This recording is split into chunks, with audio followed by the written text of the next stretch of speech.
Wanna know how to clear your cache in Game of Thrones? Well, no worries. In this video, I'm going to show you an easy step-by-step plan on how you can do it. It's super simple and under minutes, so let's get straight to it. Now, first things first, simply search for the Game of Thrones icon. So you don't have to directly open Game of Thrones to just simply clear out your cache. You can just simply do it through its app settings. So this video is specifically for Android. So what you can do is you can just simply hold the app icon right here and towards app settings. So once you're under app settings, on the bottom right side you should be seeing clear data. Just simply select it once, and now you should be given two options. So you can just either clear all data or clear cache only. So you can just simply select clear cache, as we are selecting clear cache for this video.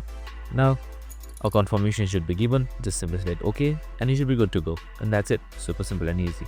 This is how you clear your cache, and if you have any bugs, it should be restored and you should be good to go. I hope this video helped.